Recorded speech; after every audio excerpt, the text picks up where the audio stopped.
straight, controllers on the plate. We talk game worlds, old rules, new fights. Crits in the dark and theories all night. So lean in close, we got more to say. We're Logan and Brad here to brighten your day. My dude, my guy. Say it out loud. My dude, my guy. We're nerding it out from D&D dreams to boss fight pride. My dude, my guy. Come take the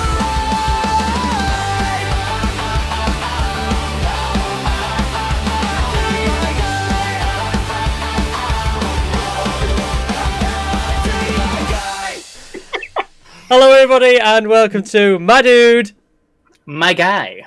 I'm Brett and I'm here with my dude Logan. And I am Logan, here with my guy Brett. And so we're back with another episode, and today we're going to get negative. We're going to get down and dirty with the hate, because you've learned everything about us in terms of the things that we love, the things that made us, our passions, our inspirations. We even told you a little bit about some of the things that we've never tried before, even though we're massive nerds. And, you know, we kind of thought, well, okay, you've learned a bit about us so far, and a handful, well, not even a handful, it's literally 3 episodes. So maybe it's time we just told you some of the things we downright hate. Deteste. Yes, deteste. So, now we did say in a previous episode that we would never say that we hate something, just because we hate it. For the sake of hating it, yeah. Yeah, that's it. I mean, it's all because... Reason to hate, like something like has been through witness, or we defended something and we just hate that people. Like a juxtaposition of passion, basically. Yeah, I mean, this is tried and tested hate. We've tried it, and we're like, nah, don't like this at all. So, I've got a couple of good ones that I'm pretty passionate about, and you said you had a few. I got some juicy ones, dude. I've got at least 2 juicy ones to squeeze out. At least 2. 2 juicy ones to squeeze out. Well, on that bombshell, you should probably go first then. I should probably start. Okay. So first one is something that people mostly use upon geek conversation, much more of a safety net than anything else. And when I say this, I'm not attacking the guy. I just hate the excuse of this. Okay. One thing. All right. Because it's not a nuke button, but I detest Batman's prep time. Prep time? What are you talking about? Whenever you say someone versus Batman, everyone just goes, but does he have prep time? Does he have prep time? I was like, not every time. Okay, all right. Do good guys, bad guys always have prep time? Okay, I was like, because that's... You get me a little bit? Yeah, I do. Don't get me wrong, Batman's great. He's not a favourite of mine, but I understand the like for him. We spoke about this last session as well. But one thing that I detest is how people use it is just like it's Batman's get out of jail free card, because not every time are you going to have prep time. We see it in all of his stuff where he doesn't always get prep time. He has a contingency plan for all of the Justice League because he hasn't had to fight them firsthand, so he's prepped for them. I think that's the main difference, is that with Batman, obviously big Batman fan, but you know, I'm not going to defend for the sake of defending, is that Batman generally is always 3 steps ahead. He always knows exactly when he's facing it, what he's facing, and how to deal with it should he ever face it. But it doesn't mean that he always has exactly what he needs just at that given moment. Like, what if, like, they're there and all of a sudden, you know, I mean, we've seen a few, you know, multiple times over the years, Batman versus Superman, and Batman generally always fucking wins. But it's because I understand in that fight, because Batman is an intelligent man. Clark Kent is... He's a little smart, but at the end of the day, he's just an alien that's not got the full intellect of what Batman does. Racist. Kryptonianist. Good God. I know, right? This guy. Go join Reform. Well, yeah, but no, I know what you're saying though. But I always kind of think of it like, yeah, you know, Batman probably would win majority of that other time. But what if one day they were just there and like Superman was just like, "You're a fucking dick," bang, and then just smacked him one. He could do because and obviously Batman doesn't have Spidey sense. Nope. He can just get clapped because Superman can almost go as fast as Flash. So if he wanted to clap him in the side of the head, he definitely could do. So that's when you sort of removed that prep time element, because what if all of a sudden it just happened one day? What if it was just like, you know, Batman didn't have time to go rush back to his cave, get his big armoured suit out. But then this is where people go, oh, but Batman would be aware of this, so he'd always keep space, or he'd always keep a little bit of kryptonite on him. I'm like, this isn't... But then, okay, then for the biggest sake of argument is think about the stuff where people use this as an other defense mechanism, where people do alternate reality combat.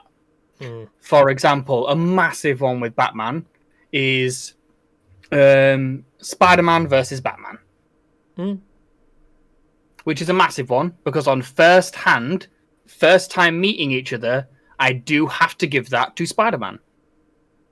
He has the Spidey sense. Don't get me wrong, I do know that Batman would eventually twig on to what he can do, but on a very quick fight, say Peter Parker's a little bit upset, and he needs to be somewhere, and this is an inconvenience. He's putting him out quite quickly. Why is he rushing for a bus or something? He's rushing for a bus. He's late to pick up pizza, something like that. Aunt May needs to get some eggs or something. You know what I mean? But like, and this little scuffle is an inconvenience. But then again, I'm using that as an excuse. If this is just pure coincidence, first-hand fight, Spider-Man's leading that to start. If the fight goes on too long, I will give it to Batman because Batman will learn, but also so will Spider-Man. It's a difficult one. I think we need to be careful on where we go with this conversation because I think this is different now. I've tangented myself. I think heroes versus other heroes or characters versus other characters is a whole episode in itself.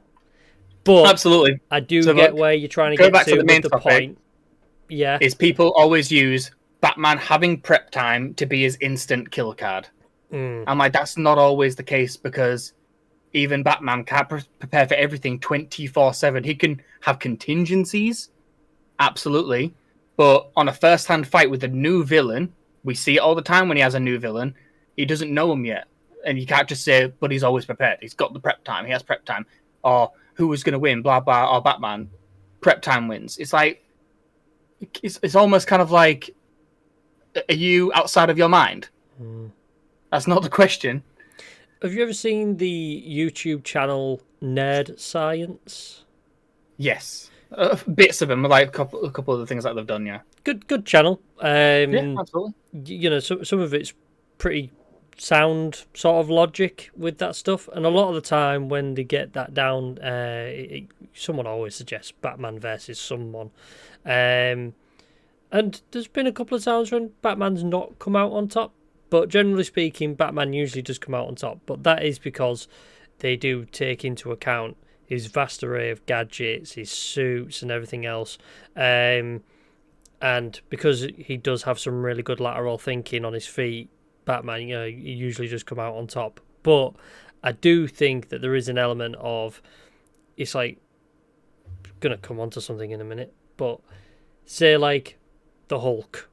If the Hulk just suddenly dropped out the sky in Gotham, could Batman do anything to sort that out? In a just right, it lands right there in front of him. He lands right there in front of him. And the Hulk's always pissed, so he's just going to smack whoever. Yeah, you know, it's like with the zero prep time there, could Batman really do much? I don't know. Even I don't know. However, I didn't even get a mouthful of that drink because it just instantly reminded. I had to jump straight in. This is actually going to bring me onto my hate. Okay, cool. I hate the Incredible Hulk. Whoa. Because I think it's fucking lazy, the Incredible Hulk. I think it's lazy writing. I think he's boring. I think it's a two-dimensional character. And I don't see how they've managed to keep writing comics for this long on a fucking bonehead premise such as the Incredible Hulk. He's literally a barbarian for Marvel.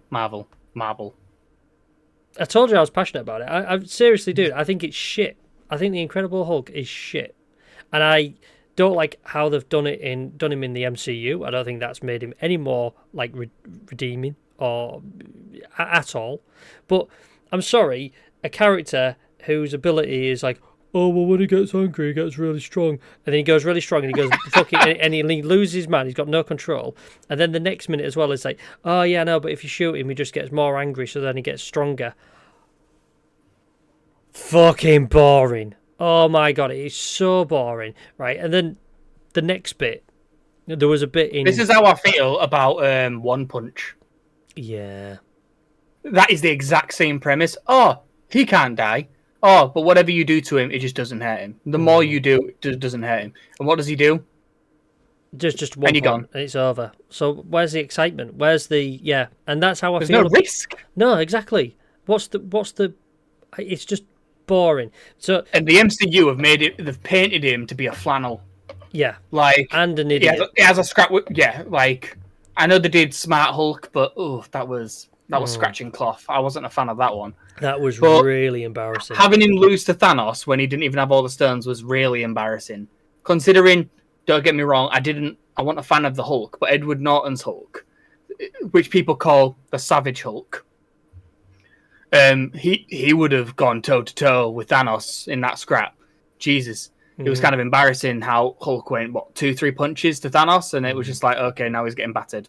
That's it. I think. What are you doing? Like the idea that Thanos would have beat Hulk. Yeah, okay, cool, that's fine. And he also builds up the whole, oh my god, this guy's like a threat even without the stones, and I think it really made him a viable threat. It's kind of like the Justice League animated series.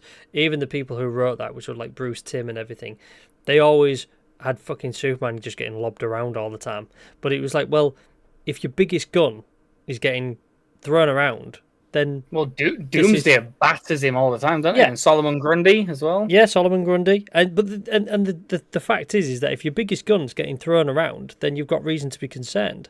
But it's You've got risk. Yeah, exactly. But with Hulk, it's like... There was, I think it was in the first Avengers film, Bruce Banner says that he tried to end it all and he put a gun in his mouth and the other guy spit it out.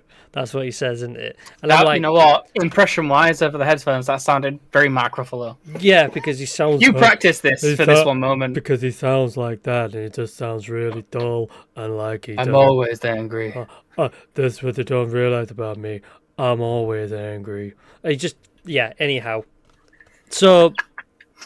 And I hate the fact that, like, oh, and the other guy... Right, so what? When you're dead, do you get angry, do you? Do you get angry when you're dead? So you put a gun in your mouth and the other guy spit it out. What? That doesn't even make sense. You got angry as you pulled the trigger, did you? Is that what happened? Well, why? You just... it's just lame. It's pathetic. Can't even do that. Well, that's when they obviously tried to justify it by saying the whole...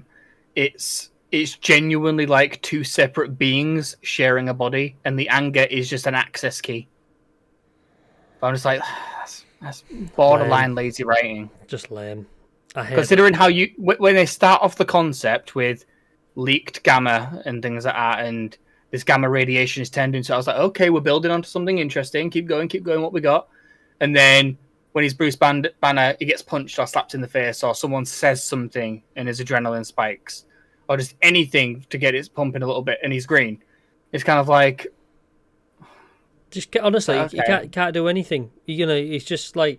Oh. Some of his fight scenes are badass. In the animated ones, like World War Hulk, that's pretty cool. Or Wolverine versus Hulk. Oh, yeah.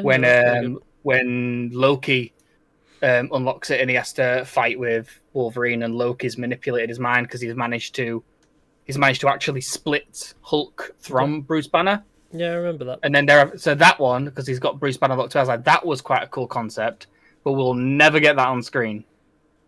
No, we've just got Mark Ruffalo being dumb. But you see these characters a bit like what you said there about Saitama from One Punch Man. It comes back to the whole Superman thing as well for me. It's just like, yeah, but Superman's boring as well. Like, I honestly, agree. Yeah. if people really feel strongly about this, fine, and I'm sorry. You're entitled to Please argue with us. Like, drop it in the comments, I will jump on happily Facebook, all the rest of attempt it. to defend myself. Yes. So, We might know something that we might not be catching with Superman, or Yeah. something a little special with Hulk. Please tell us if we're missing it. Exactly. If you say, yeah, but you're missing the point with Hulk because it's X, Y, and Z, then I'll be like, okay. Like if someone turned around and said, yeah, but it's the struggle between man and... I'll be like, But whatever. It's a lazy argument like prep time. That's what it is. Yeah, very lazy argument. But Superman's the same thing. It's like, well, where's the fun and the enjoyment in a hero or a story where the hero is basically impervious? Where's the risk? Like you said, you want the thing of like, what if he doesn't succeed because he's got the weaknesses? Like I said in one of the previous, it was episode 2, I think. I've always been drawn to characters that are human more than anything. Like Hawkeye. This is the last one that we had when we was talking about characters that made us and stuff. Because you did speak about Hawkeye, Batman. Yeah. So that was episode 2, wasn't it? Characters that made us. That's it. Characters that have no powers are always the most interesting because it's like they've got more to lose and they are more at risk than anybody else, and that's what makes the heroism so enthralling and engaging and inspiring and everything else. But when you've got characters like the Hulk and Superman, where it's just all the time they just can take all this damage, and then your character's fucking lame when you have to create a rock that hurts him. Kryptonite. You fucking... Here is a special stone. Yeah, that you need. You need it to hurt this person. My God, that's lame, dude. That is lame. My character is that powerful. I've had to now make up a weakness for him. It's not like, and it's a green rock. It's a part of his planet. It's lazy writing. But again, put him alongside, like, I used to read Justice League. I watched the animated series of Justice League, and when he's alongside all these other heroes and everything, it's almost like they depower him a little bit, and I think they do that purposely so that the others kind of stand shoulder to shoulder with him in terms of power level, and I like that because it's like, yeah, well, have him strong, have him have all these powers, just don't make him fucking impervious to everything. It's like if he gets shot by a tank, at least let him go flying a million miles backwards, and he's like, as he gets back up. Don't make it bounce off him like nothing's happened. Well, that's it. Because when you see it, it's like, bullets, basic bullets, like what you see in like Man of Steel and stuff. Whatever, I don't care about little bullets. That's it, yeah. But like, if I'm seeing like a missile hit him, I want to see him go. Yeah. Let him go hit that building and go flying through it. You see so many animated clips that fans make of like Hulk versus Superman, and Hulk is clapping him and he's just going flying. I'm like, Hulk, to a certain degree, early stage Hulk is punching at like a rocket and like a tank missile, and he's going flying, but an actual tank isn't doing anything. You need to find a line from a writer's point of view, and it's just kind of like, why is he impervious to everything? Seriously, if I was writing Superman, I'd depower him. I would. I'd still keep him with all his powers, but I would have it so that there was actually some fucking risk. Like if he takes enough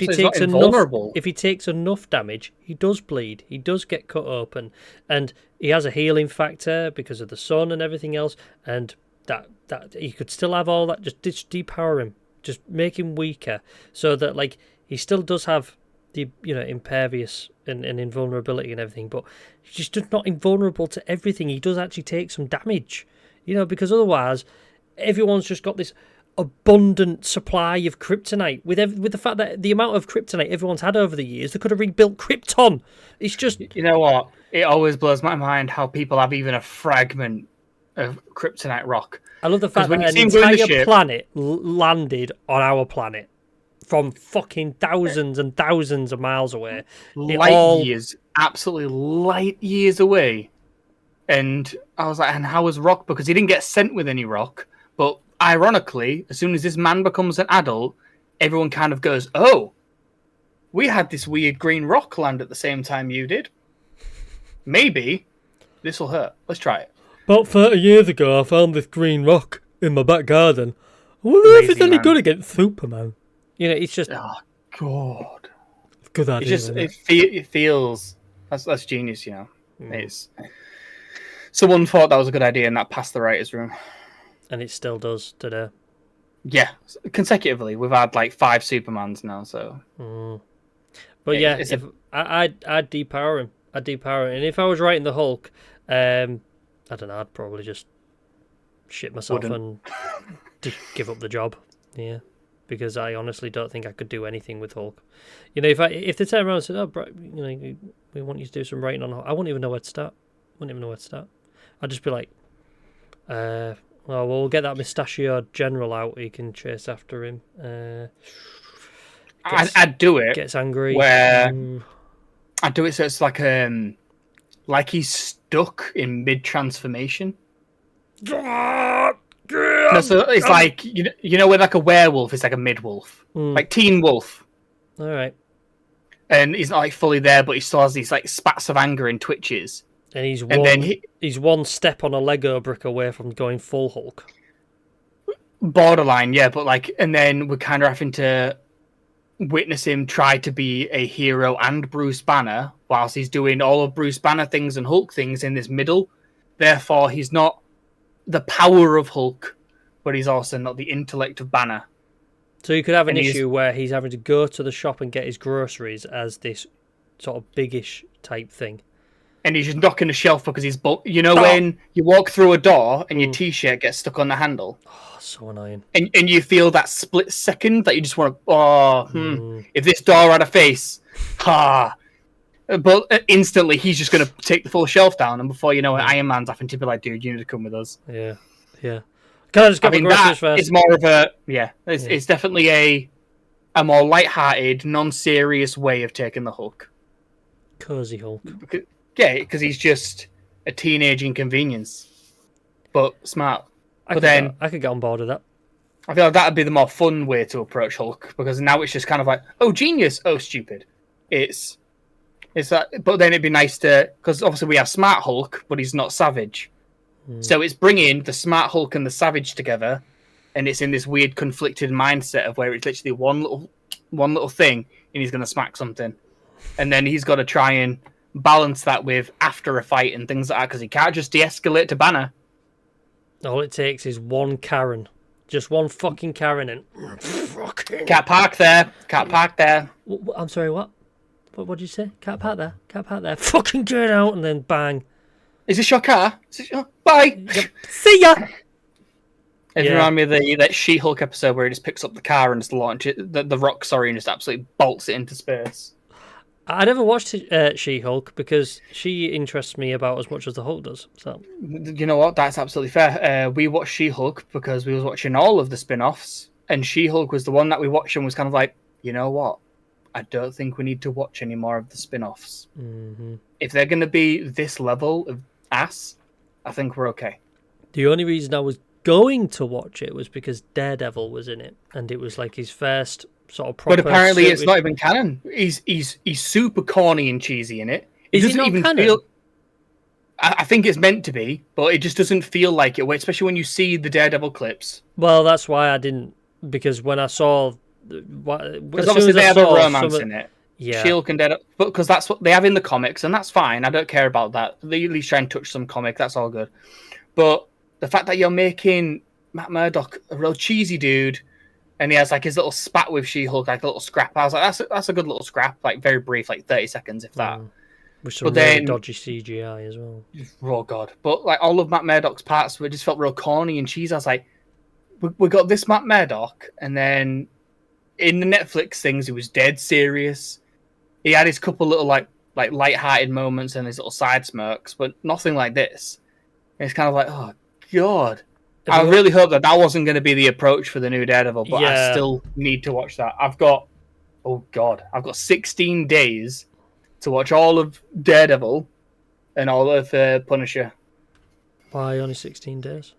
Because that's when Spider-Man comes out, and just in case there's something to do with that, where we see Daredevil a little bit, I need to watch all of season 1 and 2.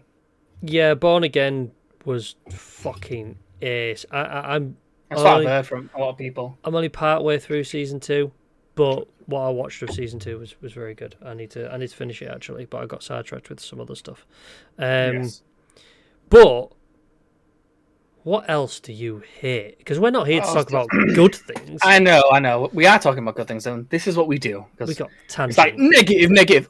Positive. Yeah, but we only got tangented because we was talking about how shit Hulk was, and that also true. counts for She-Hulk because she's a son of a bitch as well. That is true. This one's only going to be a quick one, but I still feel like it needs to be mentioned because you're a Star Wars fan too. Sorry, what? I hate. You're a Star Wars fan too. I am, but where are you going with this? It's more of something that people feel about Star Wars. Okay. I detest the hate that people feel towards Anakin. Okay. Like Hayden Christensen, to be specific. This is only a very brief thing. This is a drift over. This isn't a peak one. This is just like a little filter one. Basically, 2 and 3. Obviously, when it is Hayden Christensen, people shat all over him. This dude can't act, and things like that. The only thing that was going for him was that he looked dead on the fucking part for an Anakin Skywalker. Visually, looking at the dude from fuck me, I can't remember what the second one's called. Revenge of the Sith. Clones. Thank you. In my head, for some reason, I went Rebel of the Clones. Yeah, no. One rogue clone, and he's a rebel. That's the full one. Yeah. I might look like you, but I'm not like you. And then he goes, Well, that kind of is. Yeah. That's kind of almost what it's about, you know, the bounty hunter. Yeah. The Boba Fett, and Jango Fett. Yeah, Boba Fett is the rebel of the clones. I guess so. So there you go. Yeah. We got it. So Well there's done. reason. Well done. Thank you. Recovered. But absolutely. So I can understand that the acting isn't great from Hayden Christensen. I do understand that, but from a visual perspective of how he's looked in the comic, in the animated Clone Wars and stuff like that, they've all based it off what he's looked like, and the description in the book fit Hayden Christensen to a T. And I was like, this guy looks the part, and I love the story of Anakin Skywalker, but people shat all over him. And then what I detest is the backlash. Well, not the backlash, the whiplash is what I was meant to say. As soon as Obi-Wan comes out, everyone's like, oh, he's back! Whoa! I'm like, what are you doing? 5 minutes ago, you was hating this guy. Like, this guy can't act, and now you're like, fuck yes, he's back! Woo, let's go! Yeah. Best Anakin Skywalker, and he's Darth Vader? What? I'm like, come on now. Yeah. I was like, at least be loyal from the start. Be one of the people that were defending him. Because even he said, it's like, oh, don't get me wrong, it's great to feel the love. Then I think he made a joke about it going, where were you guys 15 years ago? Yeah, well, this is it. Everyone hated him back then, and it's true. It's true. They did. All of his upcoming movies, no one liked him because of the acting and all of the heat that he was getting. It's like, just give the guy a break. He's just trying to do something for himself. We have some shit actors today, and no one says squat. Oh, yeah. I'm just like, There's some dodgy acting out there. Man, Jesus. Absolutely. But it was just a brief one. It's just, I really hate the hate that he gets for being the chosen one. You know what I mean? I think it's a little mean. I think it's a little cruel. You know, then that's all. That's all that one is. It's just a real brief little one. But it's just, I got to defend my boy. He's my favorite Star Wars character. His full arc of that to Darth Vader is one of my all-time favorites. So I've got to defend. I've got to defend Hayden in that sense. That's fair enough. And I cried at his movie. I cried at Revenge of the Sith when he was dying. So yeah, it's a brutal scene. But Joe! I hate you. Yeah, he hates him. He was so angry. But while we're talking about films, I'm going to go back on the hate train. Go for it. Do you know what I hate? Quentin Tarantino movies. Okay. I think I've only seen a few personally, and they're not favourites. I think they're overrated, and I think he's overrated. And everyone fucking goes nuts for Pulp Fiction and all these other films. But I've never seen Pulp Fiction. Mate, you're not even missing out. Like, it's fucking boring. I remember watching it, I'm like, what the fuck was all this hype about? This is boring. Didn't he do Inglourious Bastards? He did. And I thought that was alright. obviously, if you didn't like it, then fair enough. I think that's the only one that I've seen. It's just because it just seemed like a weird group of people to be in a movie, and it was just it felt more ironic than it did serious. It's just all right. It's just all right. That's all it is. Like, there's just nothing like. Christoph Waltz plays an amazing part, and he's a decent. Christoph Waltz is just a great actor. But that's it. He's fucking great in anything, isn't he? He's just amazing, and he plays a good part. He plays that really sort of like charismatic villain, which obviously he just plays so well, doesn't he? It's like comes natural to him. But yeah, otherwise, like his films, like I know anyone could turn around and say this, and it's a little hypothetical to say it, but if someone else made Kill Bill. And I know that's an impossible thing to say because it's like, yeah, but no one else did make Kill Bill. But I'm just saying, for hypothetical reasons, if someone else made a film at least like Kill Bill, there's no way it'd see the fucking light of day. No one would give it any time. No one would rave Kill Bill about it. Just John Wick. Well, I think that's a little offensive because John Wick's good. Kill Bill isn't. No, but that's what I'm saying. That I'm defending your argument. Well, if someone else wrote Kill Bill, and what I'm saying is that in it pretty much kind of. I mean, the whole revenge story is not exactly new anyway, is it? But the thing is with Kill Bill is that it's got really over. I guess the best way I can describe Kill Bill, if you've not seen it, is like it's like an anime done in live action. It's really over the top. It's really over the top action and sort of heavy with Japanese cultural references and things like that. But it's just so self-indulgent, and I think a lot of Quentin Tarantino's movies are. Like, I know that you make a film that's to your artistic style. I get that, but like sometimes I just don't really know what the target audience is. Like, his films are just all over the place, and to me, I just don't find them interesting.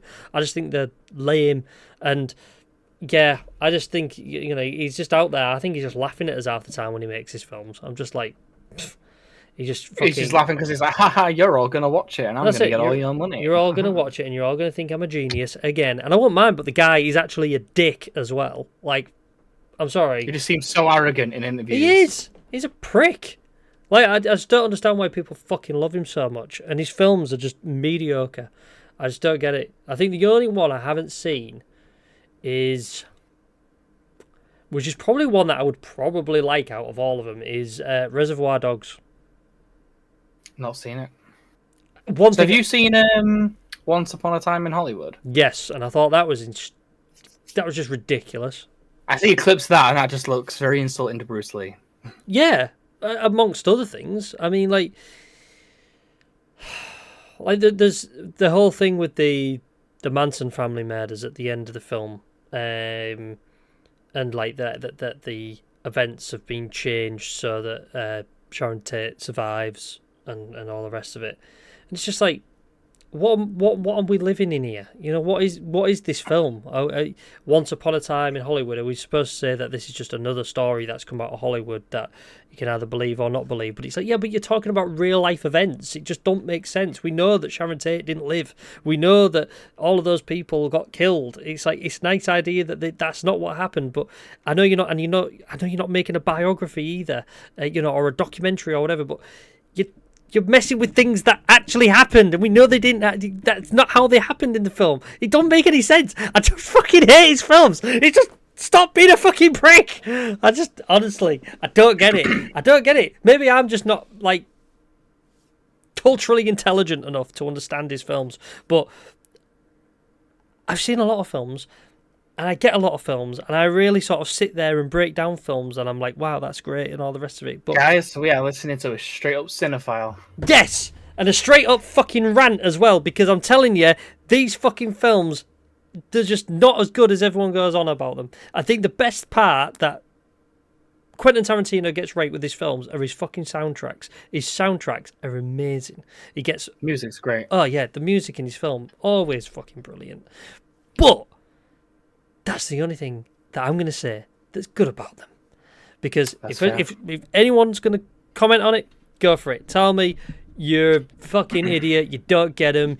You're that dumb. You don't even understand what you're watching. Go for it. Tell me. Just tell me what it is that I'm open-minded. It's the reason why that we're doing this. Yes. Is defend it if you like it. Tell That's me. what we want to hear. We want to see you defend it. Tell me why I'm wrong. Tell me. Okay, I think you're missing the point, Brett. What you need to do is you need to watch it and then whatever it is that you've got to say. And you know what? I'm not even. I'll even listen to you. I'll even be like, okay, I get you. I am a very understanding person, and I do take on points and everything else. But at the minute, I just don't know what anyone could say to me that's not been said before about Quentin Tarantino movies. Just don't get it. Don't get it. Boom. Don't get the love. And yeah, as far as I'm concerned, yeah, Absolutely. I'm going to divert a little bit. okay, I'm going to go into a little something. okay. This one's more of a... This is back to a game. It's a full game that I hate of it. It's only a little touch of something, but Roblox. God, yeah. I mean, my nephew loves it. I've never played it. But... Now, there's only a certain part of it that I hate. I feel like there are some people... There's two different types of Roblox players. You've got the people that are playing it that are that want to build games, that are actually putting the effort in. They're building, because anyone can make a Roblox map, which I think is brilliant. Giving people that free creative space. Fortnite do the same thing. You know, giving people a free creative space to build something. I think it's genius in progressing, moving forward to open kids up to a designing platform. Yep. That brilliant. Also, certain types of game modes, like the story modes and things like that you can play on it. Again, very good. The part that I'm not a fan of, which is the most popular side, is it's practically a TikTok for kids. Yeah. You see, yeah, that's a good point. I never really thought of it like that, because when you said that there's two people that play Roblox, I thought you was going to say kids and pedophiles. So, I mean... I mean, yours is better. I mean, but you're not wrong. Yeah, you know. But yeah, you're right. I mean, it is like it's a TikTok thing. It's become highly TikTokable. Yeah, I think it's destroying kids' interest to focus on one thing. Well, yeah, and when I say this, I mean for gamer kids. Because it's like a safety net gaming thing where you can play a game for 5 minutes. What do you do if you don't like it? Next game. What do you do if you don't like that one? The next game is quite literally a TikTok game. Yep. And it's 5 minute intervals of dopamine hits for kids. Yeah. And that is what TikTok is, or shorts for adults. Yeah. I was like, it's destroying the capability to find interest in a story or a long concept thing or a grind, and it's removing the accomplishment satisfaction of playing a lengthy game, understanding the story and playing the story. Like, I have a nephew who took massive pride in completing Spider-Man just after Christmas, because I was ridiculing him for consistently playing Roblox. Yeah. Because he was a TikTok Robloxer. Mm-hmm. I'm just like, dude, and like when he was playing it, he was telling me that he's bored. And I was like, stop. I was like, you need to listen to the story, dude.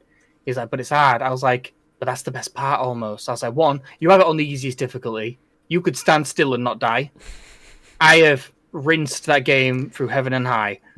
I was like, I can promise you. I was like, he stood still and his health was like at 10% forever. Yeah. Even being hit, it didn't go down. I was like, see, you just can't die. You're invulnerable. I was like, it's literally called story mode for a reason. Oh, I think it's called like friendly neighborhood or something like that. And I was just like, just listen to the story part. Like, let yourself, like, play it with headphones on. Let everything around you just kind of go away just for a few and just really absorb yourself into the game. Because, oh my God, when I played games when I was his age, and he's 8, I was like, what a beautiful thing it was to be able to just escape and to just experience this whole new world. and it's just whole new world. and that's just kind of like a background song that just plays and things like that. But and then as soon as he completed that, I was like, "I'll buzz in. You can go into Miles Morales then." And he was like, "I didn't like Miles Morales; it was too hard." I was like, so I started playing Spider-Man 2 instead. I was like, the story part in me was just like, "Oh God, I can't believe you just skipped the story to go to that." Son of a bitch. I want to smack you, but I'm not going to. But he's great and stuff. When he like played the second one, like he wanted it for Venom, which is understandable because Venom is a badass in that game.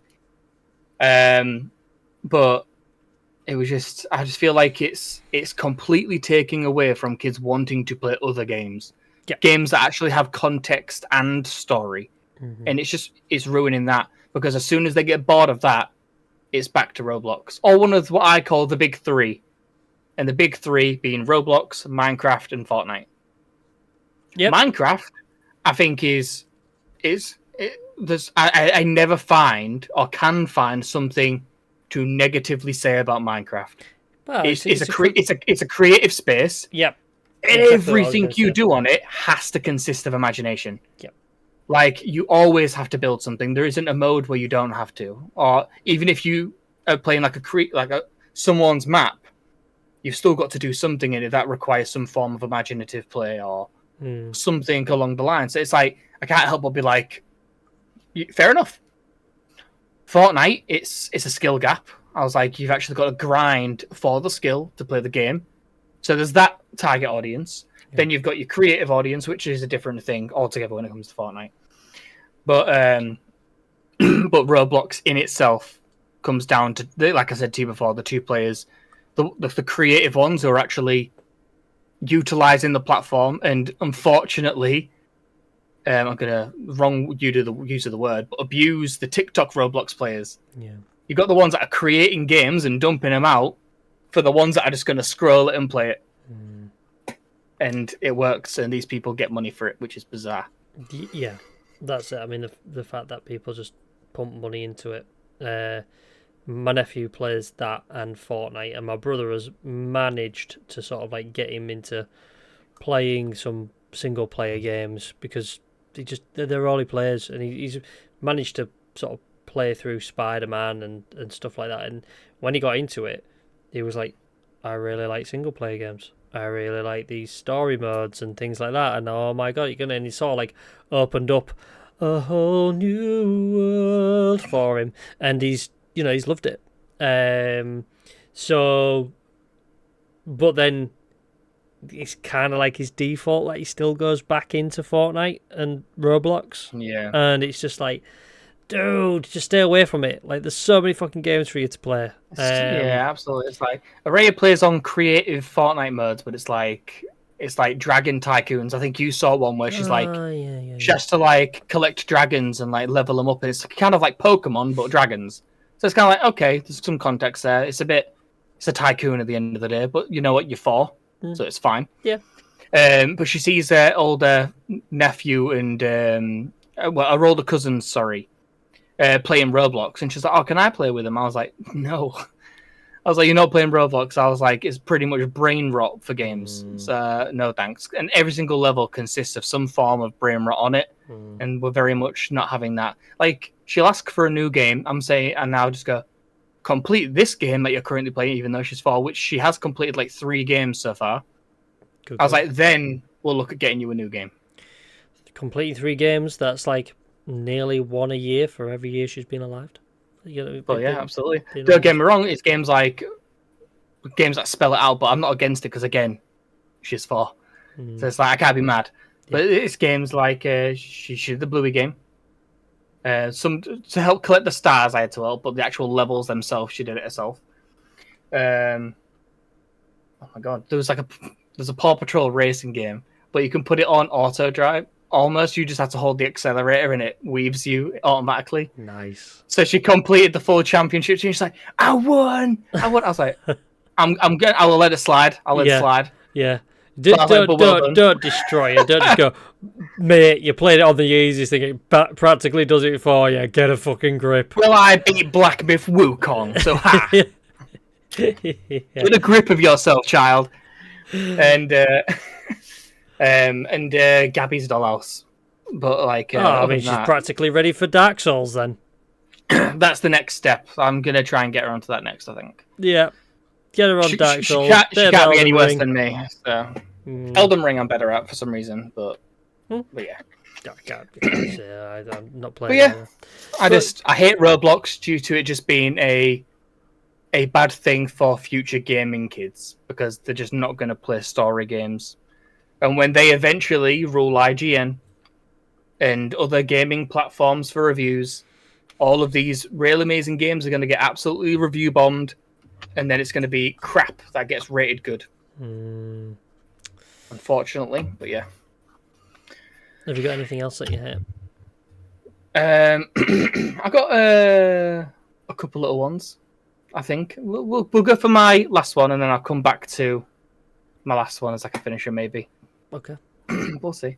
So, I hate nostalgia blind people. Okay. I just feel like when there is something blatantly better, you're allowing something that how it made you feel a certain way. If you've connected to that emotionally, I'm not going to hate you on that because I've done that. I do that. But when someone says that something is factually better, I'm just going to give you an example, and I feel like you might know where I'm going with it. Spider-Man. When people say that Toby is better, I hate to say, but they are wrong. I never had any Everyone can have their own opinion. I never had any strong feelings about it either way, but I know where you go. You know, it's kind of funny actually that you touched on Spider-Man because I had something I wanted to say about Spider-Man, but I'm going to let you carry on because. Okay. But I definitely know where you're going with the whole nostalgia thing, where like. But then I think a lot of people feel that way about it. You know, I think a lot of people are getting a little bit wise to the fact that, oh, okay, you're doing this to get bums on seats, get people excited, the fact that you're bringing these people back. Like, I think Doomsday kind of feels a lot like that. You know, that Doomsday is going to be a bit like that, and Secret Wars will be like that. It's all to get us hyped, you know, the return of the X-Men and everything else. And the thing is, it's working. Yeah. I am excited. But you know what? The only reason like I'm particularly excited for the X-Men isn't because I'm being biased because it's X-Men. It's simply because I don't feel like the X-Men got the right kind of shot. And before they phase that out and start again, they at least conclude need it to give them the send-off that they always should have had. And that is give all of the characters the right kind of love, screen time, and attention that they deserve. Because when Fox had X-Men, it was always the Wolverine show. And it was always Wolverine front and centre all the time. Even in the X-Men animated series, it was always just Wolverine, Wolverine, Wolverine, Wolverine, Wolverine. He had so many Wolverine-focused episodes that were just him on his own. There's fucking loads. So I think the fact that we're getting the X-Men to sort of show off a little bit of them before they get written off for good and the actors finally get to do a little bit of that. I'm excited for that. And that it is a little bit of nostalgia bit, but I kind of feel like it's relevant in Doomsday's case. However, I think there is a lot of it that we're getting pulled into at the minute, and I must admit I'm not a fan of it either. You know, it's like, okay, we're running out of ideas, let's get you all excited and bring back this. You know. Oh yeah. It's just like it can be with like a lot of things. Like some people, oh god, what am I trying to say? Like when people talk about like older games been better, even though I'm trying to think off the top of my head, man. Like I'm probably a bit nostalgia blind when it comes to Call of Duty Black Ops 1. Okay. I'm like, that's all time best game. But Call of Duty game. But I know full well in retrospect to what you can do in the new ones, it's definitely not better. But I can hold my arms up and say that. I'm open-minded enough to... It's just the one that I enjoyed the most. And this is what people need to do. You can be... So that's not nostalgia blind. I've just corrected myself. It's an opinion. I think it's the best one, but knowing full well that there are developed, better, and refined games, Call of Duty is out there.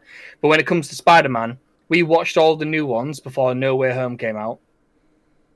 All of the old ones, so all the Tobys, all the Garfields. Because everyone said, "Oh no, none of them are in it," but then they was all in it. So everyone still did that. Knew anyway. they were gonna fucking be. Yeah, everyone still watched them all and things like that. And oh man, watching the Toby ones, it was like kind of like having a conversation like this. There was pauses between so many sentences, especially with MJ and Peter in the first one. I'm looking at Kira like, oh my god. Yeah. I was like, get to point B faster, please. And it's just, I just didn't think it was as good. I appreciate what it did for the Marvel Cinematic thing, for what it did for screens in cinema. I don't. It's amazing that you've even brought it up, because straight up, not even fucking gonna lie, I hate the original Spider-Man trilogy. They're not great, but I feel like it was a gateway into what we got from the Marvel cinemas.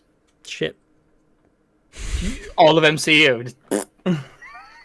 I don't agree with that either. I just think the shit, right? I think Sam Raimi as a director, I don't rate him either. I don't think he's great. I think his rating for the trilogy was not good. And that's what I'm trying to say, is that people just go, oh, but he started it all. I'm like, I get that to an extent, but also look deeper than it's starting it off, and how you was a child and it was your gateway into Spider-Man. I was like, one, watch the animated one. It's so much better. That's how you that's how you get your intro into Spider-Man, I'm afraid. Spider-Man that's where the I was animated starting. series. That's where you go. And if you want better Spider-Man from being a kid, before the Garfield one comes out, watch Ultimate Spider-Man with Drake Bell. Yeah. Because that was decent. absolutely great too. That was I was decent. like, how they introduced more heroes and his interaction with heroes, Yeah. beautiful. Yeah. It was like, because you saw it in a little bit in the 90s Spider-Man, but it wasn't all the time. He had like a few quips with Daredevil, a few quips with the Avengers, a few quips with the X-Men. It was quite nice. It wasn't overwhelming, which was good.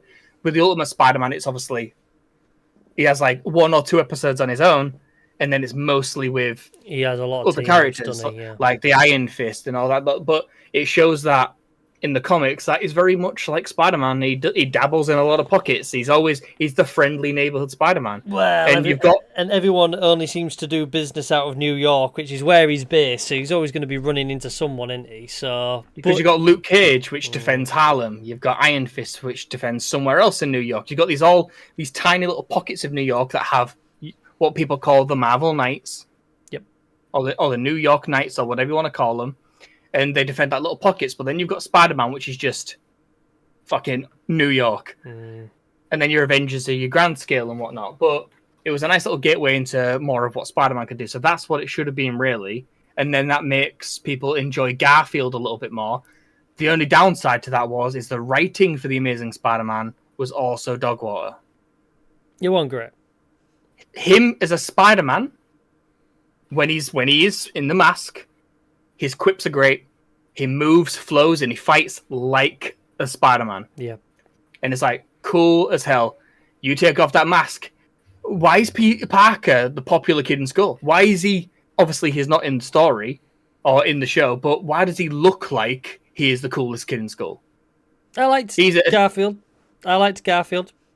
He just looked way too cool and sexy. It's just like, nah. I was like, I don't buy this as a loser nerd who gets bullied. Loser nerds can be sexy. No, but like one that can look like they would get bullied. He did not look like he would get bullied. He was a skater kid who did photography back in 2012. Come on now. Everyone wanted a piece of that in 2012. Everyone wanted a piece of that ass. Do you know what I mean? It was kind of like, I was like, we're meant to think this is not cool. So that's wild. That's fair enough. I mean, I'm back to the original like the Maguire trilogy. I just thought they were shit because like Tobey Maguire I didn't buy as Peter Parker anyway. A 30-year-old teenage boy you did not buy. No, I want Keen. Wow. Yeah. I was I felt like he was pushing 12 at least. I felt like, no, man, that was. was We Paul. watched it. I was like, why does he look 30? Yeah, that's it. I was like, he's a teenage boy, Yeah. and he looks 30. This is wild. Meant to be to at me. high school. Yeah, I don't buy that. It looks like the janitor. But Even Flash Thompson, that's it. It was ridiculous. like but also, 35 looking dude, and he's like in high school. I'm like, this is fucking so good. but why did every villain, save for Venom, why did all the villains become good guys at the end? So like Green Goblin, he gets does he? Green Goblin gets skewered, and he's just like, oh, don't tell Harry, and he's sort of like, sorry. Oh, tries to have a last wind of something good. Yeah, like he gets I see what skewered, you're doesn't he? saying. And he's just like, oh, don't tell Harry, or whatever he says. And then, what's the second one? Second one is Doctor Second one was Octopus. Doc Ock, yeah. Doctor Octopus. He's like, I won't die a monster, and he tries to save everybody, and he fucking dies under the pier or wherever he is. And then in the third, Sandman's... What an absolute butchering, by the way, of Spider-Man's two best bad guys. And they just ruined him at the end of the movies. And then Sandman's goes drifting off, and he's like, oh, thanks, I had to do it because of my daughter.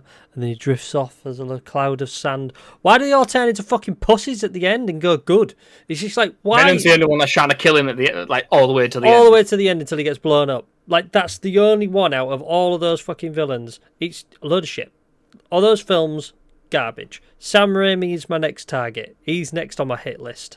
I'm going after that fucking son of a bitch next because he is shit. He can't make films to save his fucking life. Evil Dead for a start. Don't know why everyone raves about Evil Dead. That was funny when I was a child. I watched it and my dad told me it was a horror movie. So I was like, okay, cool. Watched it, I was like, is it? This is cheesy as hell. Shit. But as a kid, it's hilarious because obviously with the hand thing and the talking, like, It's but I was ridiculous, like, that it? concept. But as a child, it's hilarious. It is not a good movie, but it's hilarious. But you see, this is the thing with I Sam. wouldn't watch it now. No, we did maybe a couple of years back, me and Charlotte, and we were sort of like going through those classics of classic horror movies that really get a lot of attention and everything, and we was like, okay, like, well, let's have a look at Evil Dead then, because I remember catching bits of it when I was very young, and I couldn't get into it, and we was like, okay, everyone raves about it, let's watch it, so let's try again. And we both just looked at each other and was just like, what the fuck are we watching? What is this garbage? So we tried Evil Dead 2, and then it ends with him like in the past and all the rest of it, and we was like, not even watching the next one, Army of Darkness. This is nonsense. Not even bothering. So we didn't even watch that. Now, It just got cornier and cornier as it went along. yeah, it did. And this is Sam Raimi though. Like, he makes corny fucking shit. And Which is why Spider-Man should have been great. Because sometimes he can be corny, but there is a serious undertone with Spider-Man that needs to be done right. well, yeah, And he but I did mean, not at do the it end of the right. day, it's just about writing humor, isn't it? You don't need to be corny to you need good intellectual writing, not to be a corn dog to make a good fucking Spider-Man movie. But it's like when he did, Sam Raimi did Multiverse of Madness. He did, and that was shit. That was bad. Again, that was another one where corny, cheesy, feels cheap. It just It did. felt like a Doctor Strange movie tried to be like Guardians of the Galaxy. I don't think that's Sam But the Raimi. thing is, Don't think that's Sam Raimi's Ga- fault. That's been a problem for Marvel ever since. That's been a problem with the Ever MCU since Guardians. Ever since Guardians. That's James Gunn's fault. Unfortunately, it works brilliantly with Guardians of the Galaxy. But that's where it should With have the stayed. kind of, absolutely, because of the characters that they are, and how every single one of them doesn't have the intellect to comprehend why the other alien is acting the way that they are, and that's why it's a perfect clash. That's why people will always say, and almost full circle, is people always say that Guardians of the Galaxy is the perfect D&D party. Yeah. Yeah, well, yeah, because it's a band of misfits, isn't it? Absolutely, and it's like they don't know each other. It's like they've all got this weird, like they've done things their own way for so long. Now they're having to all of them are now having to change. Mm-hmm. I was like, and obviously the classes as well fall into D&D. But Yep. yeah, and when it comes to, and then obviously trying to not go too much on that yet, but yeah, people just they get blinded by Toby as this Spider-Man, and it's just I was like, but why? It's like his Peter Parker story was mid at best. I was like, his Spider-Man was lazy and dry. He had very few quips, and it just felt. He wasn't even funny, was he? Really, you know, it was like it just didn't feel great for me. And the only reason I raved Tom Holland and suck his clock is purely sorry, especially what I was about to say a second would have been really weird because I was like, it was the right age, you know, it was that 14, 15-year-old. So I'm just gonna backtrack with this. Just reverse time for a sec. Oh my god. Yeah. So I'm not gonna say, and this is why I raved Tom Holland as Spider-Man. He looked visually the right age. They cast his school friends, so he did look like the geeky loser. Especially how we saw him in Civil War, where his head was almost glued to his head. Mm. Like his hair was like proper like parting at the side, and it was like over. I was like, but he still looks a bit. He still looks a bit too handsome to be a nerd, though, by your own argument. Absolutely, but then you got to think from the time that it was released, where people didn't look. Not everybody looked. Your geeks started to look normal. I love the evolution of a nerd look. It has gone, you know. Braces and glasses change. Yeah. They stopped talking like this. Yeah, I mean, imagine that's a Peter Parker. With great power comes great responsibility. That's what my Uncle Ben always said. I'm gonna get you, Green Goblin. There needs to be some fun out there of just Peter Parker with his, like, you know, the wire brace that goes around your head. Yeah, just trying to put his mask on, just like. And he's just got this like wire thing around his head. Can't get it round. Yeah, definitely. He, like, stops his mouth here. He stops there. Like, the goofiest teeth. He's got like freckles and pimples and stuff. He's like, "Come and get some." Yeah, but then you'd have some like super nerd turn around and go, "Yeah, but he's got his healing factor in, so like his teeth are perfect because they've healed." You know. So why has he got braces on then if he's been bit by a spider? That's not even factually accurate because he won't wear the braces. And then you got the people that actually. But I just feel like he looked the age, and in Civil War and Homecoming especially, I'll just only specify with those two. He was very quippy. Mm. He had the jokes there. Yeah, and then things started to get dark after Homecoming. So Peter was going through some turmoil. He started to lose people, started to experience things, so he started to become mildly less quippy. He had some moments as Peter Parker in Infinity War with like Peter Quill and things like that. That was like funny moments and stuff. Yeah, very much worked. I think they've got it right. I think he's just a great Spider-Man and a great Peter Parker. People bully his Peter Parker story a little bit, but I feel like the one thing that I will say that Spider-Man got right for the MCU is, unfortunately, what all these other rehashes keep forgetting is the story has been told over and over and over again. So why not skip the prelude a little bit? We know how he becomes Spider-Man. And the fast forward it's been like, 6 months of him being Spider-Man? And then he's in Civil War, which I think is great. I was like, that's a good idea. We know it's Uncle Ben. Just don't make it so he's unknown in the world. Otherwise, you've just been naive. But that's nostalgia blind, I guess. Yeah, no. But I get it because I think the Spider-Man one was a good example because, again, I got to express how much I hate the original Spider-Man trilogy. They're so bad, but they're just overrated.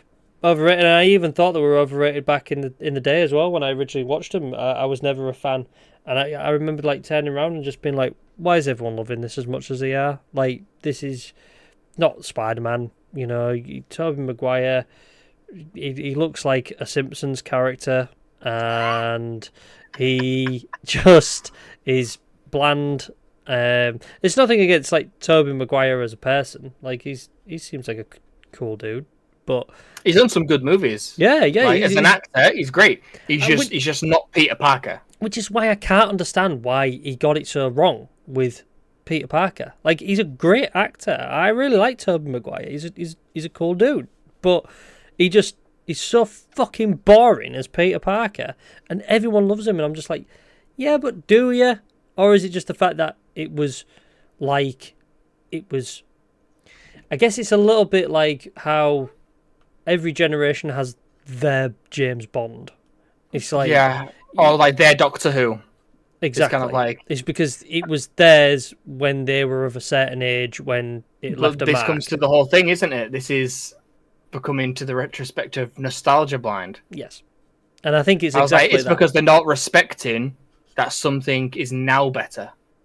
And that's what they need to get their head around, is that it's like, you could feel free to respect and appreciate what you had and that is yours, but don't be blind to the fact that there is a better one that's doing a better job now.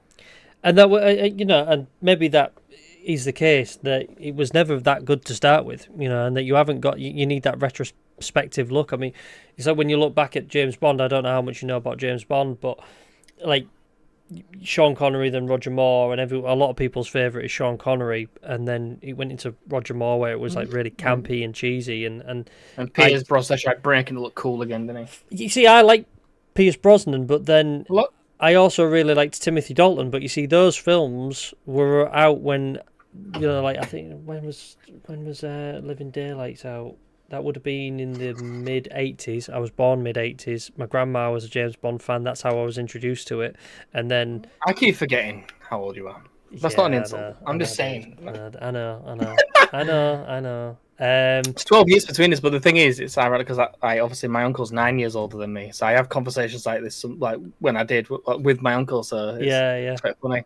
I'm just gonna have a look when Living Daylights came out. I mean, I think GoldenEye was like 1995, and that was like that was Pierce Brosnan, and I kind of feel like he was my Bond. Yeah, you see, Living Daylights was out in 1987, so I really liked Timothy Dalton, and he definitely gets a bad rep. I think they were trying to do stuff with his James Bond way before his time, before its time. But a lot of people are like, oh, I really like Roger Moore. Then I was like, yeah, but if you fucking go back and watch them, they're shit because they're tacky as shit. I mean, there's a couple of decent Roger Moore films, but he's so corny and he's bad. But I mean, it's evocative of its time, I suppose. But people still really love Roger Moore. But I kind of feel like, yeah, but that's just because it was your time. I remember a really good example of it was there's a film called The Untouchables, and I remember watching it with my grandma, and I fucking loved it. And it's like a gangster movie set during the Prohibition times. It's about Al Capone, and it's about there was like a squad set up to catch Al Capone, and they called them the Untouchables because it basically meant there was like a handful of detectives at that time that couldn't be bought or bribed or anything like that because of Al Capone's enormous wealth and all the rest of it. Yeah. And I remember like thinking, fucking great film. And I said to Charlotte, we'll watch The Untouchables. I think you'll like it. Nope. It wasn't that good when you go back and watch it because it's very like factually inaccurate as well, which isn't which isn't very good. But nostalgia blind. I was just like, I was really heavily in defense of this film. I was just like, it's a great film, great thing. Sean Connery's in it, Kevin Costner, there's loads of people in it. Really, really good film. And I watched it and I was sat there and I was like, oh God, Charlotte's gonna think I'm a fucking idiot. Robert De Niro plays Al Capone. Robert fucking De Niro, and he's great as Al Capone, but he's not a good film now. That's a good Al Capone. That's a good Robert De Niro face. Thanks, man. Think you can help me? But I was just going for Bad Neighbors. You talking to me? You're talking to me. You're talking to me. But yeah, it's not a good film. But nostalgia blinded me to it, and it was only when I watched it again with Charlotte, and she was just like sort of looking at me, and I was like, "Yeah, I'm sorry, it's actually not that good." Sometimes I get blinded by nostalgia a little bit too. Like I said it in our first session, Ocarina of Time. Now, the only thing I will heavily say is better in Ocarina of Time than the newer Zeldas is the story. Yeah. It's But got I'm great I'm not story. I'm the story of Ocarina of Time is beautiful, and I think it's absolutely great. Even playing it older on the HD remake of it, and that's why I'm so fucking excited that I got a Switch 2 ready for Ocarina of Time, the remake. Jesus Christ, it's gonna be so good. But I'm not blind to the fact that the newer Zelda games, like if you take everything into fact of gameplay, mechanic, world, and things like that, they are better. Yeah. Just the one thing that sells it for me the most with favorite game would be Ocarina of Time, is because the story of Ocarina of Time was just so beautiful. Yeah. And and a lot of people do that. I'm not close minded to the fact. I'm not going to be like Die Hard. This. I'm like, the story was better. The others were better because of this. But I do hate that about people who say that they are Zelda fans and they're not really Zelda fans, because if you say to them, oh, well, what's your favourite Zelda game? They always just go, oh, Breath of the Wild. Ocarina of Time is usually what they'll go to straight away. Yeah. It's because it's just the most obvious answer, because everyone loves Ocarina of Time. But it's like, I'm not saying that it's not a right choice, because obviously everyone's give us reason to why. But everyone's favourite is going to be different. So I can completely understand that. I'm not saying that you haven't got a reason to select or choose. I'm more inclined to believe someone if they say Ocarina of Time is their favourite, but I really did appreciate the story of Wind Waker, and I really did just shed some light that you've played more than one. Yeah. You see, I've got my favourite. I'm not going to tell you what my favourite is, because we'll save that for another episode. But like, mine is one of those. Pretty sure I could take a shot guess which one yours is. Go for it. I'm stuck between two now. Now that you've reacted like that, I'm stuck. That's how confident I am. I just switched my confidence. Then I went from rock hard to just flaccid so quick. Did you just roll a natural one? I just got a natural one. I had a natural 20 in performance, then a natural 1 in perception. Yeah. Deception, sorry. And it's in my head, I instantly went Twilight Princess. Interesting. But as soon as you reacted, I was like, oh, maybe Majora's Mask. Ooh. I feel like it's one of those two. Am I right in saying it's one of them? You are, yeah.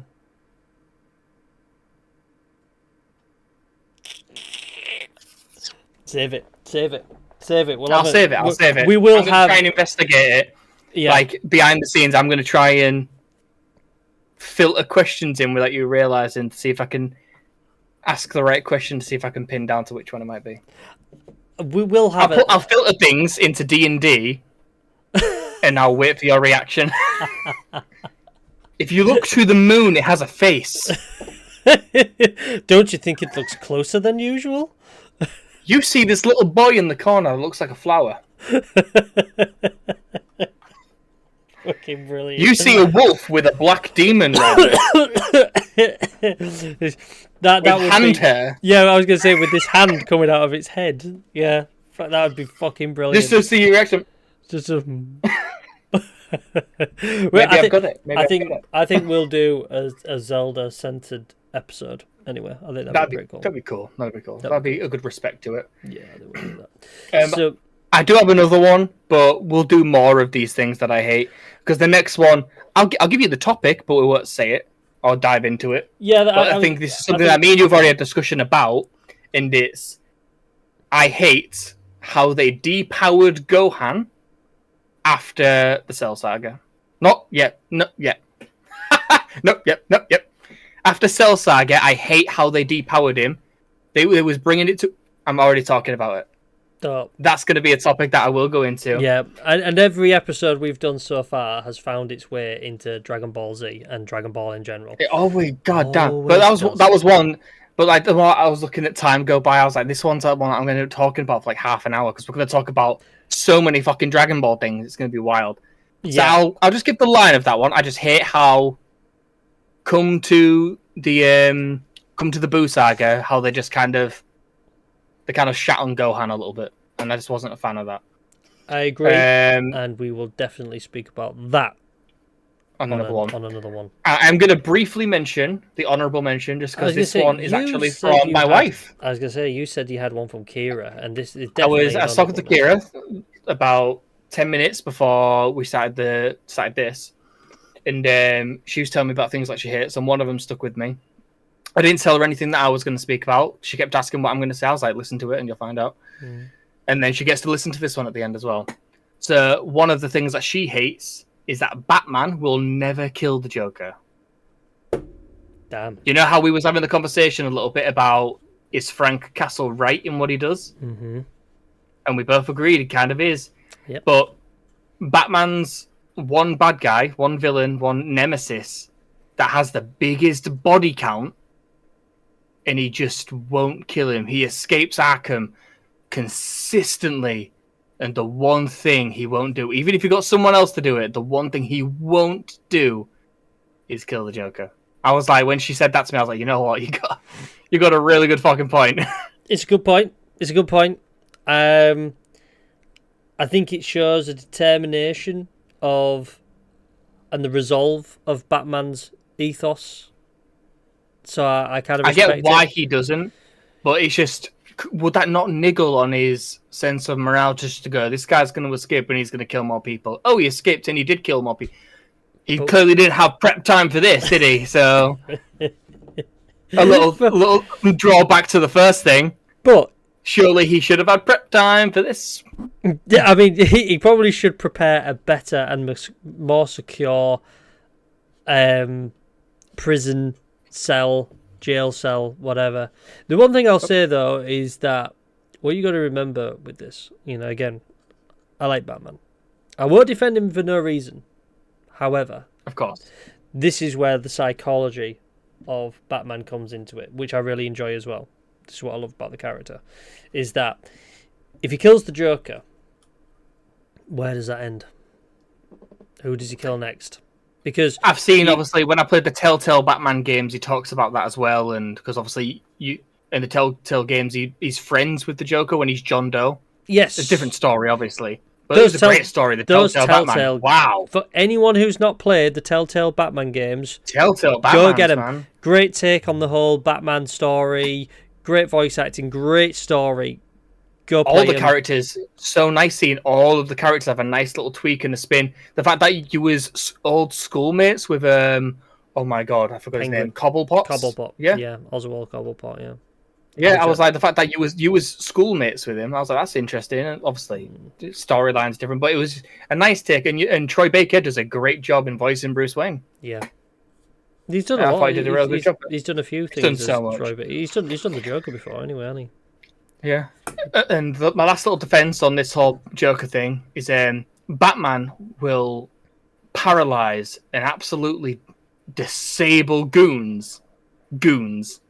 But when it comes to a titled bad guy, one with a name, he's like, I'm only going to knock him out. Why doesn't he treat Joker like a goon and just put him in a wheelchair till day's end? Well, I mean, to be fair, over the times, some of those villains have been pretty messed up, in different ways, but those villains have got to come back for story purposes in some way, shape, or form. Haven't they? Of course. Marvel do it. They kill people and bring them back. Yeah, that's it. I mean, I think nearly every single major Marvel comic character has died and reborn. Come back somehow. Not even just more than once as well, to be fair. But yeah, with Batman, it's Dragon Ball Z. That's all it is. Yeah, exactly. I definitely get it. And Kira, if you're listening, watching, I hear you. I really do. But I think you've got to think about this is the fact that if he killed the Joker, what's next? He could kill Two-Face. Well, I might as well just kill the Riddler then, because he's killed his fair few people as well. I might as well kill the Penguin. It's a case of that's the line he cannot cross, because he knows for a fact once he crosses the line, there's no going back. It's a case of you can just rationale every kill the same way. It's just easy just to kill all of them then. I've done one. The hard bit's over. Ripped off the Band-Aid, might as well go for it. And that's the problem there. That's the problem. Although I get it. Well, just kill the Joker and it's over and done with. But you're thinking like the Punisher. You're not thinking like Batman. That's true. Yeah, and we all know. Well, we all know. You have agreed. Deathstroke tried to think a little bit like Castle, and he just turned into a bad guy that just started killing more people. And Deathstroke's fucking awesome as well. I love Deathstroke. He's a great bad guy. Absolutely great. I loved him in the is it Arkham City? Yeah, yeah.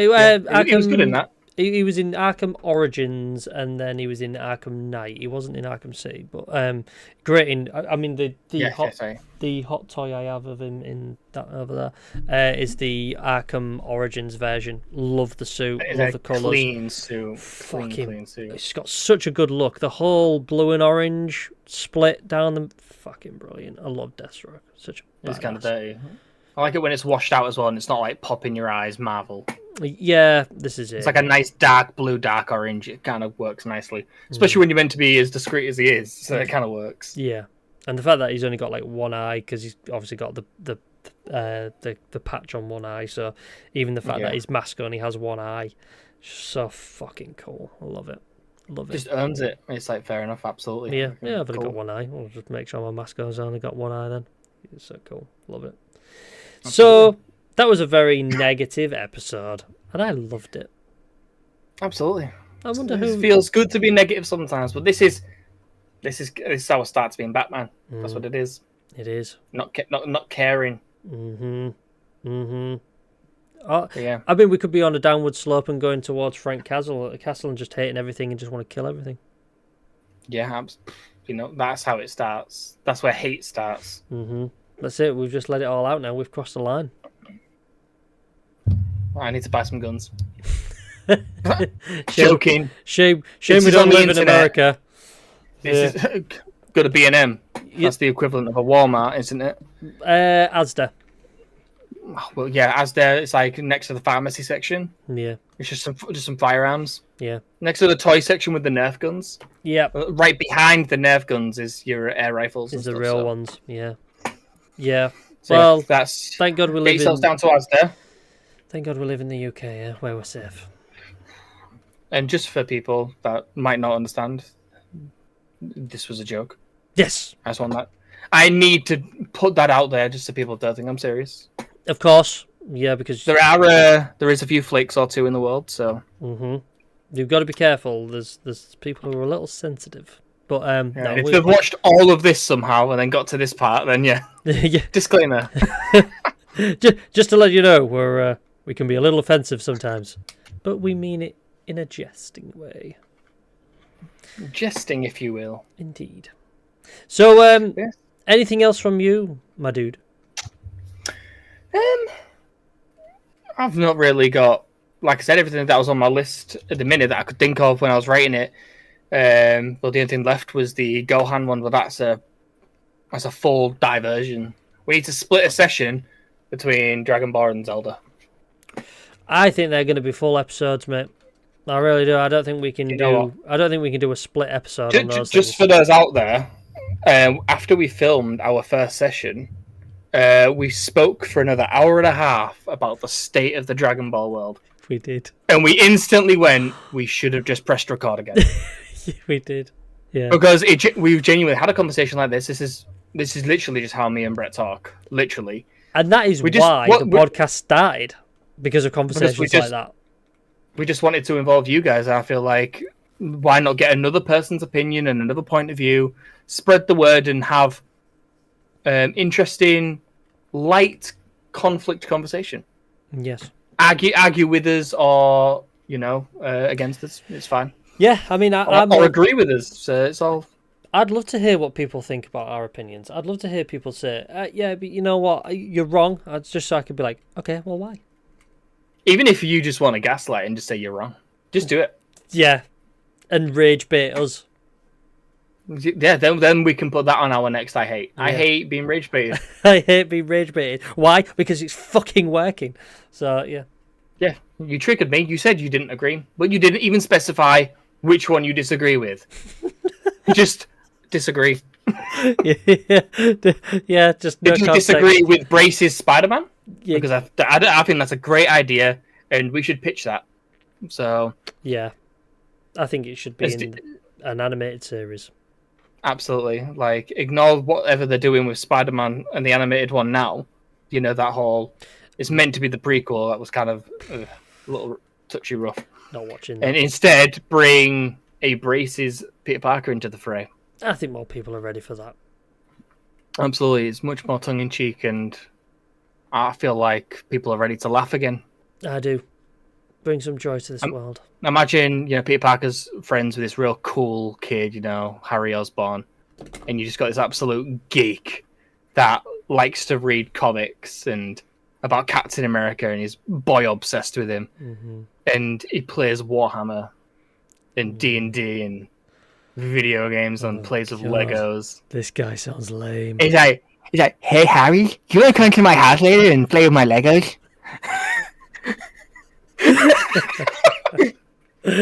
Yeah, I think this would be That's great. so going to be a character in D&D. Yeah, That's good. definitely. Yeah, we need on Friday. That's the bartender's voice. I'm starting it off strong. Like, so hey Fred, I see you kind of says.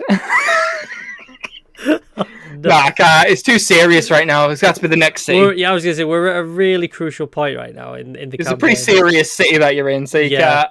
We just wait until we're out of Vauxhall and we move on. An episode could be a cool one for the D&D fans out there. Is to just give them a nice little breakdown of what is happening in D&D for the D&D fans that are listening. If anyone wants to hear what's going on in our campaign, just mention it. Just either message. We'll make like a little poll thing of of the three things that we've said.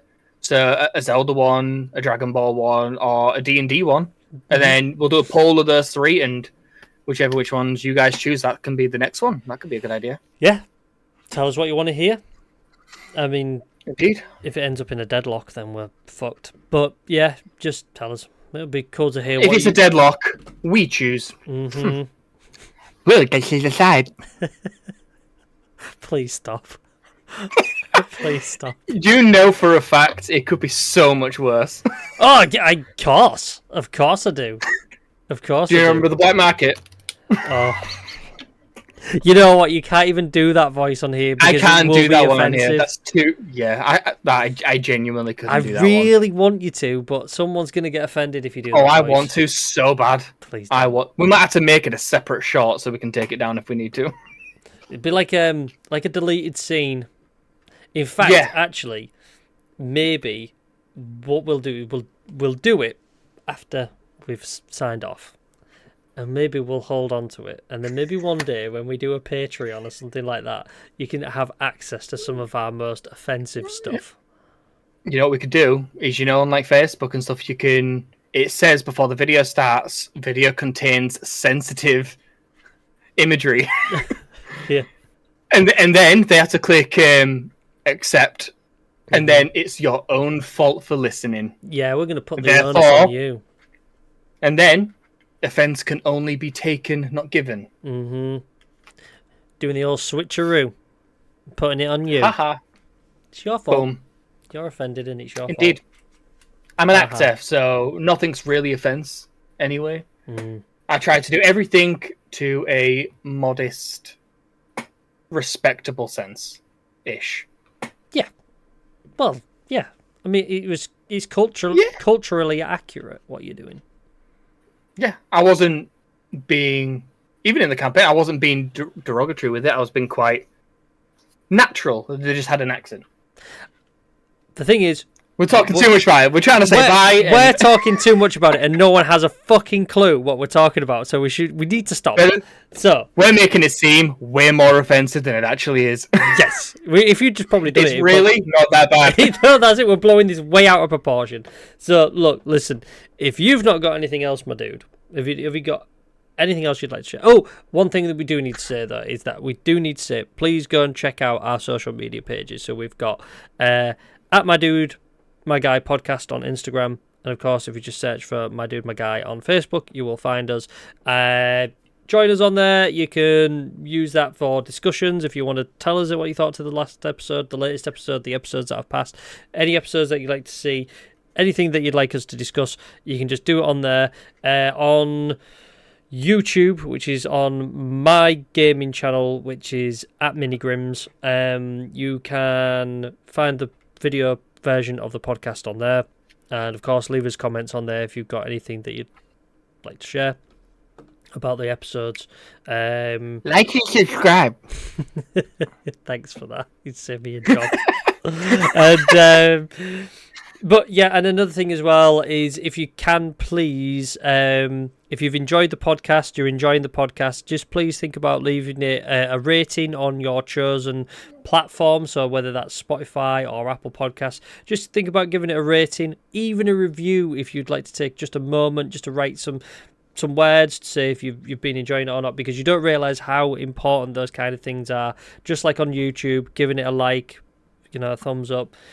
Those things. Not even statistically, it motivates us. Well, yeah. Well. Even though we really enjoy doing this anyway, like honestly, it's that nice inclination to know that you guys are also enjoying it too. Yes, absolutely. It's a case of like it's really good recognition for us to know that it's reaching people that enjoy listening to us talk, but it is also good that it helps other people find us, because the more people who rate us, rank us, leave a review or leave a like on YouTube or whatever, these things help the podcast get pushed in front of new people who will hopefully enjoy it as much as you have. So all these things only take a second to do, but they make a big difference. So if any of you who are listening to this do enjoy it, if you'd be so kind as to do those things, we would really appreciate it. But that's the last of the begging that I'm going to do for this episode, so thank you very much.